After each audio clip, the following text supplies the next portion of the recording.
Washington Sound Library presents Fort Sumter, First Guns, written by Barry Hurd and narrated by Jack Roberts.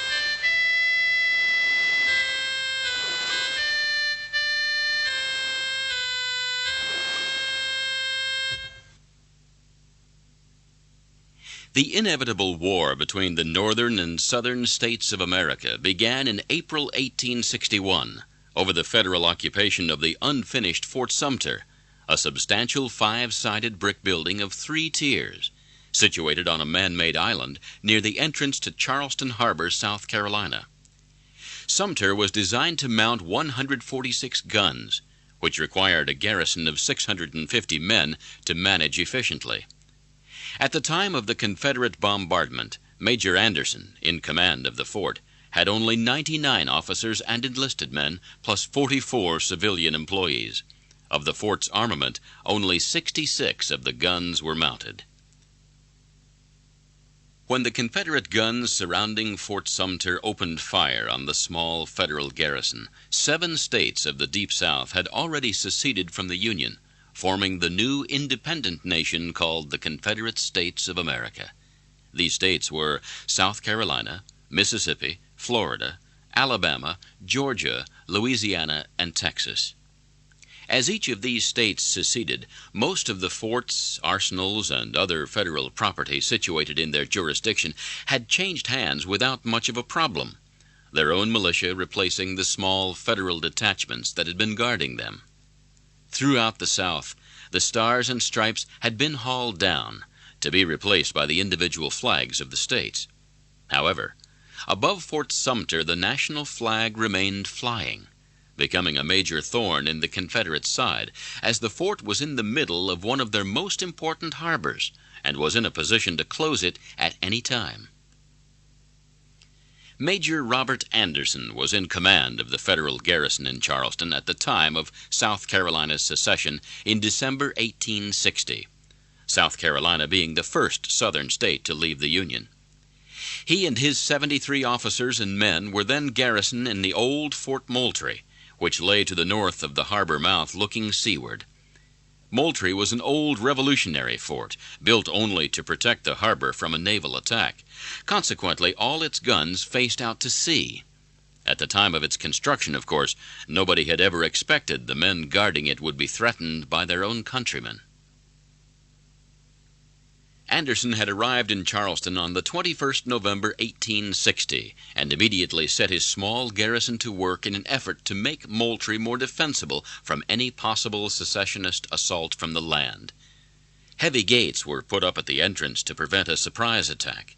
The only entrance left for visitors was a small manhole through which they had to crawl in and out. Sand was also removed from against the 16-foot thick walls.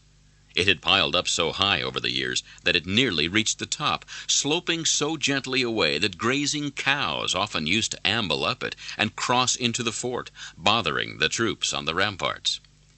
All the while, every move Anderson and his men made was observed by spies that reported regularly to the Carolinian authorities. Out in the harbor, too, workmen, working under the guidance of federal officers in the unfinished Fort Sumter, were also under constant observation. These workmen were mainly Southern sympathizers from Baltimore, and they went about their work with some enthusiasm. They were even encouraged by the secessionists, who were quite happy to sit by and watch this activity, as they thought the 2 forts would eventually be handed over to the South Carolina authorities once the state became an independent nation, and the more money spent on them then from the federal purse, the better. $150,000 had been appropriated to put Fort Moultrie in good order, and a further $80,000 to finish the work needed on Fort Sumter. Soon after his arrival in Charleston, Major Anderson wrote to John B. Floyd, the Secretary of State for War and Southern sympathizer, asking for reinforcements. When his request was turned down, he read the dispatch he received to his officers. It said that if reinforcements were sent, it might irritate the gentlemen of South Carolina. Later, John B. Floyd, who had also allocated the money for the work on the 2 forts, was to become a general in the Confederate Army. Major Robert Anderson of the 1st Artillery Regiment was 55 when he took command in Charleston. A native of Kentucky, he'd graduated from West Point and had seen action in Mexico as an aide to Major General Winfield Scott, who in 1860 was Commander-in-Chief of the Union Army. Anderson's wife Eliza was from Georgia, and Anderson himself had owned slaves until that year. With these and many other Southern connections, it is not difficult to understand why Secretary of State Floyd had given Anderson this difficult command in a state that had already declared that if Lincoln was elected president, as he had been on the 6th November, that it would be forced to leave the Union. Floyd hoped that Anderson would be able to communicate with the local state leaders if the situation over the forts in Charleston Harbor became critical, and then, if necessary, Anderson would be able to administer the transfer of this federal property into the hands of the South Carolinian authorities without bloodshed. Floyd had, in fact, completely misunderstood Anderson, for the major was a Union man through and through, and an officer who went strictly by the book. In the words of his executive officer, Captain Doubleday, Anderson was perfectly willing to chastise South Carolina in case she should attempt any revolutionary measures. To Anderson, it seemed that he had been left to his own devices by his government.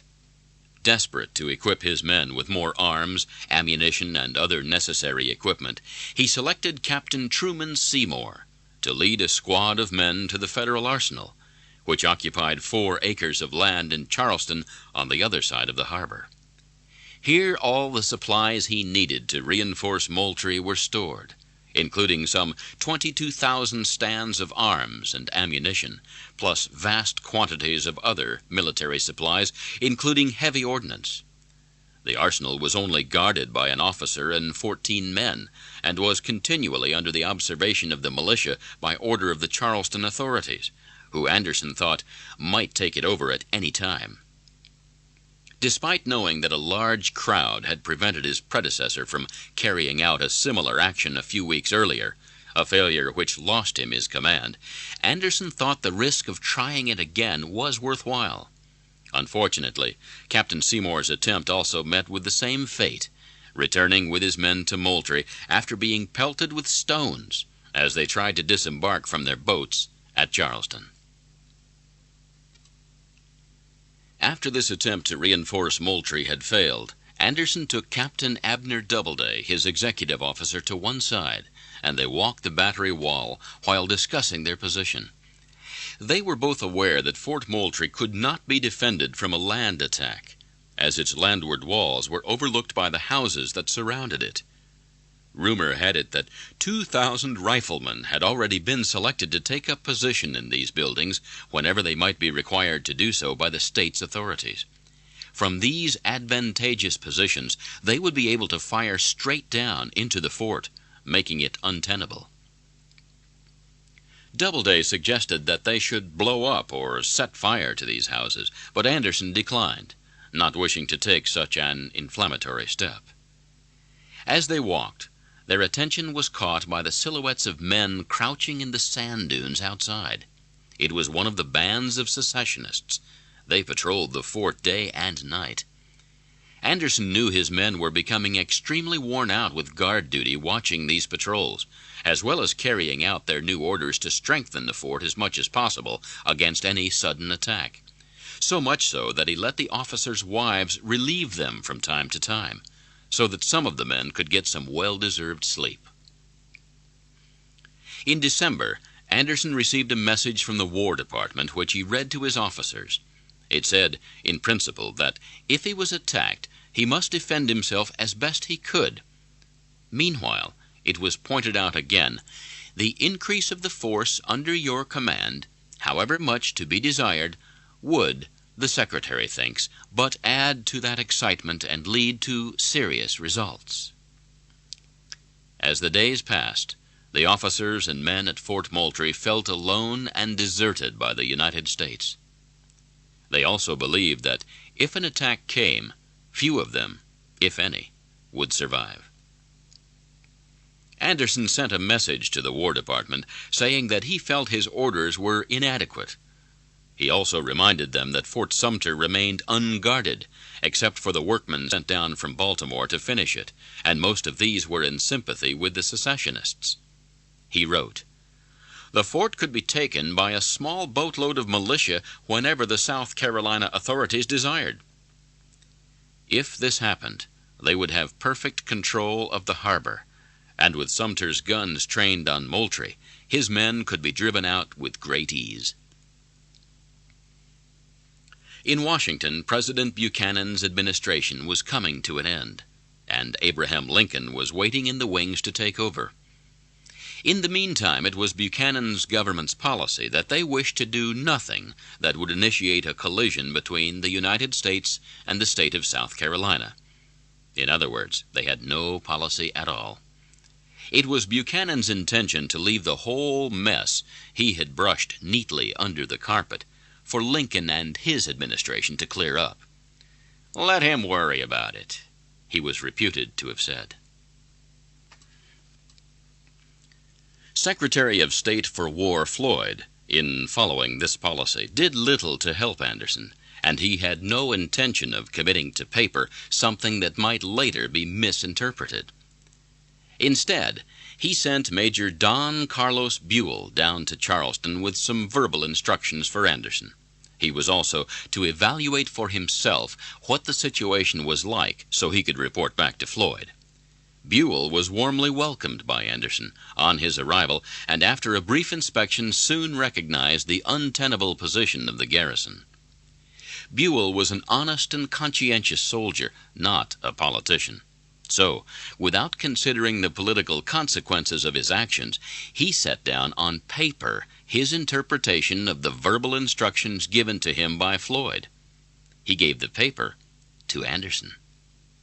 It was dated 11th December and read, "Major Anderson was not, without evident and immediate necessity, to do anything that looked hostile. At the same time, he was to hold possession of the forts, and if attacked, you are to defend yourself to the last extremity." It continued, "If Anderson was attacked, or had tangible evidence that he was going to be attacked, then he could move his forces to any fort he felt was most defensible." This memorandum, in effect, gave Anderson his government's consent to move his garrison to Fort Sumter whenever he thought best. Buell was unaware as he passed this note to Anderson that President Buchanan had already given his word of honor to Governor Pickens and the South Carolina authorities that such a step would never be taken.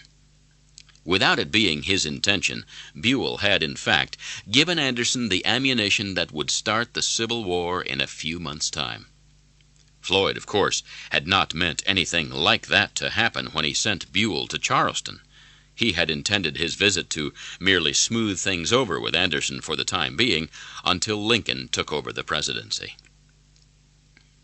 Now that Anderson had his new orders in writing, his options were wide open. He knew that to move to Sumter was militarily his best alternative. Yet he was aware that even to try and move his garrison from Moultrie might in itself start a war with South Carolina, for he guessed the guard boats patrolling Charleston Harbor would have orders to prevent such a maneuver. On the other hand, if hostilities broke out while he and his men were still in Moultrie, it meant his force must be wiped out or forced to surrender. This event became one step closer when on 17th December, Captain J.G. Foster of the Corps of Engineers was at the arsenal in Charleston. He was collecting some machinery needed at Fort Sumter when he remembered that Anderson had wanted some muskets at Moultrie.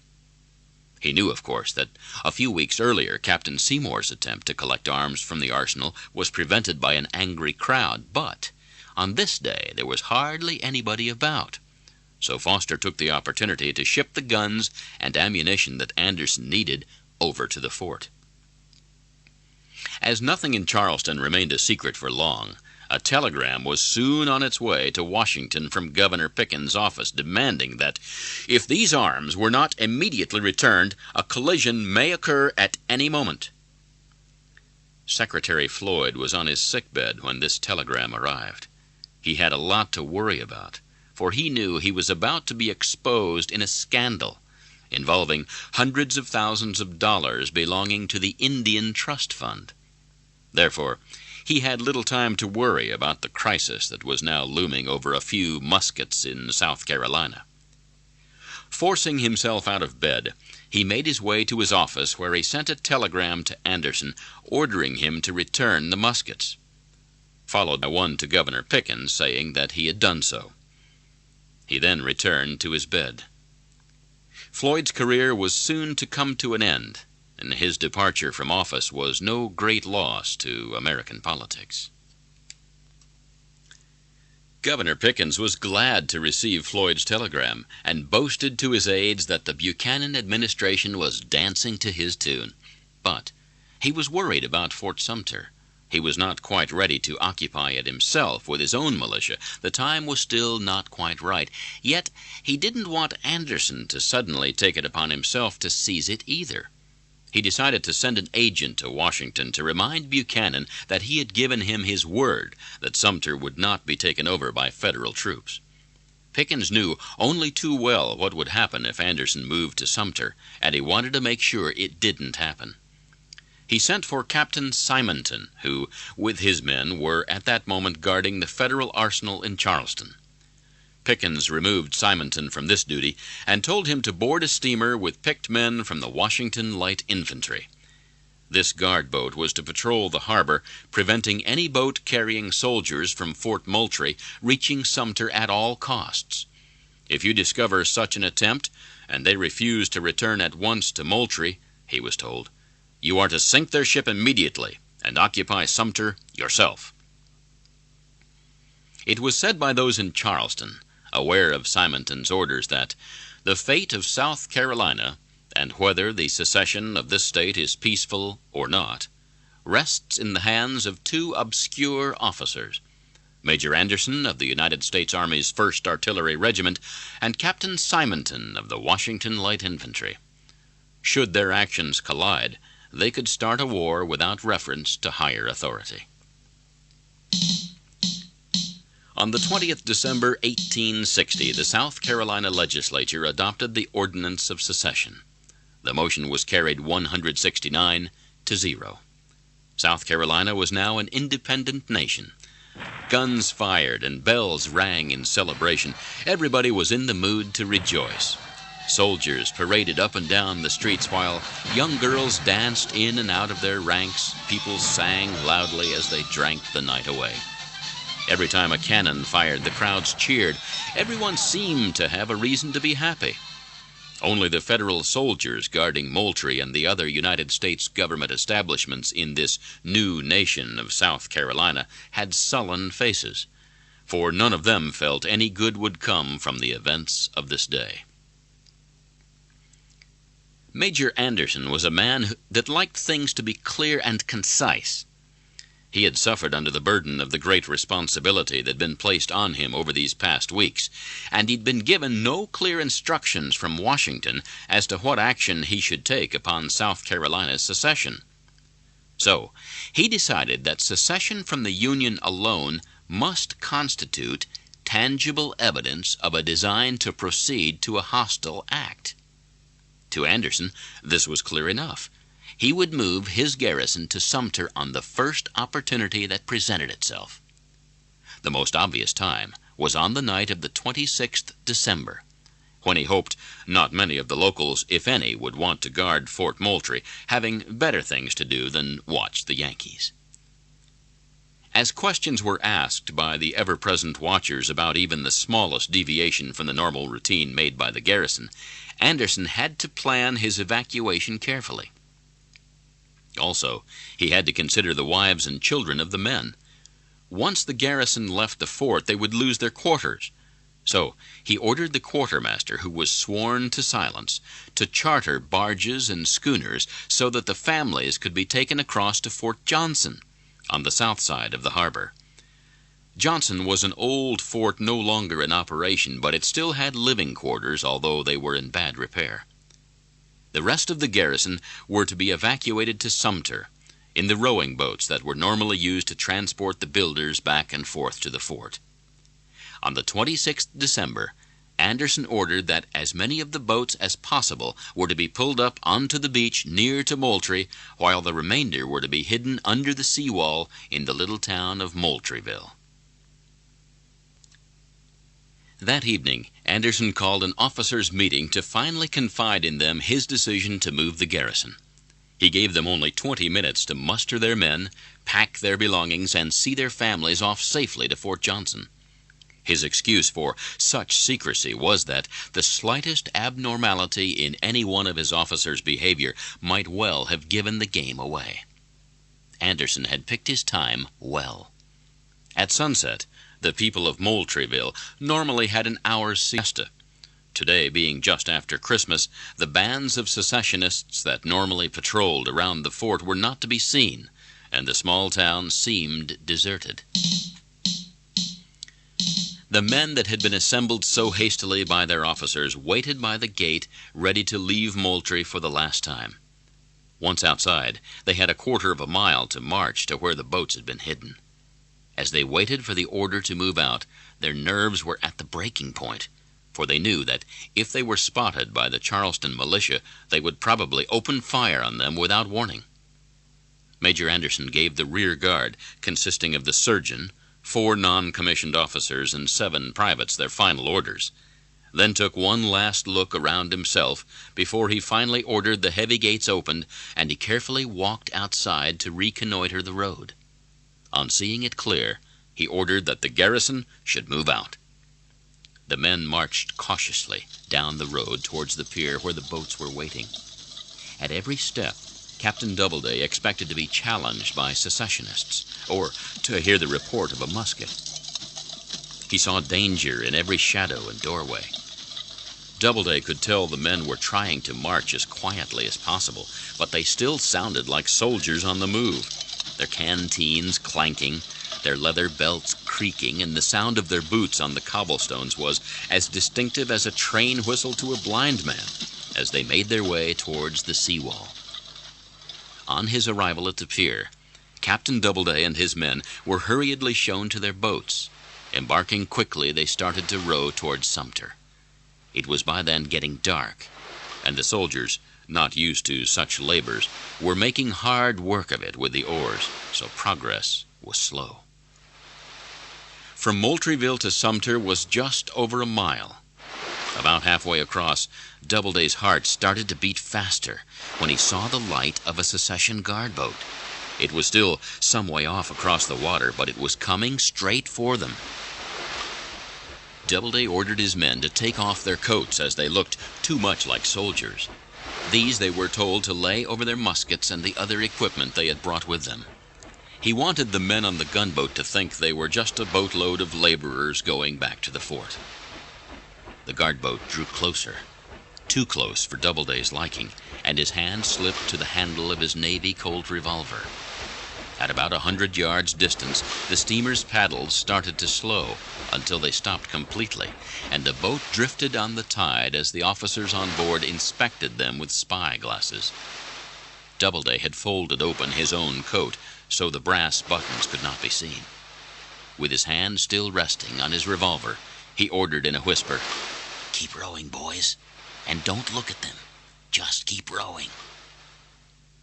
On the guard boat, the officers and men of the Washington Light Infantry didn't look upon their new duty as quite the honor Governor Pickens had made it out to be. They were all fed up with sailing up and down the busy harbor, inspecting one craft after another. Most of them had become seasick from the continual movement of the small steamer. So the officer who was on duty that night showed very little interest in what he thought were a group of workers returning to Sumter. Nobody on board even saw the other boats that were nearby, carrying the rest of Anderson's men. Doubleday watched the steamer out of the corner of his eye as it sat still in the water not more than 100 yards from his boat. There was a long pause before, at last, the paddles started to turn again, and the boat steamed away into the darkness. Doubleday sighed with great relief that his ruse had worked and that they'd been allowed to pass. He hadn't known at the time that 2 of the largest guns in Fort Moultrie had been trained on the guard boat by their own rear guard during this incident. Had the steamer tried to interfere with him or his men, it would have been immediately sunk. The troops finally arrived at Sumter without any further hindrance, and they thankfully disembarked.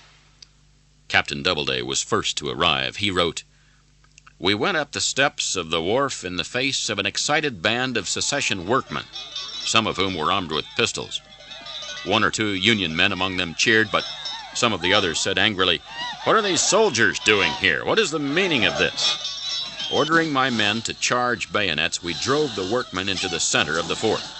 I took possession of the guard room commanding the main entrance and placed sentinels. 20 minutes later, Seymour arrived with the rest of the men. Meantime, Anderson had crossed in one of the engineer boats." Most of the workmen who'd been quickly rounded up by Doubleday's men were put into the boats and sent back to Charleston. Some, however, chose to stay and were a great help during their occupation. Anderson and his men had to act quickly in case the secessionists tried to retake the fort that night. He posted guards as lookouts, detailing the rest of his men to start breaking up or closing the embrasures at ground level to make the fort as secure as possible.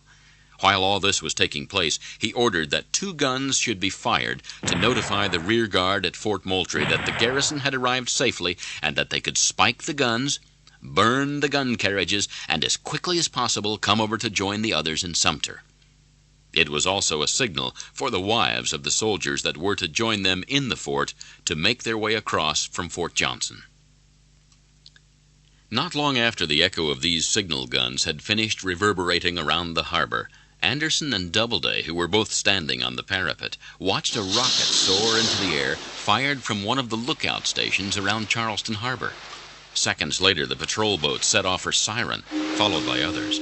Blue lights started to burn on the waterfront, followed by more rockets flying into the night sky. Soon, the fires from the burning gun carriages on the ramparts of Fort Moultrie added to the spectacle.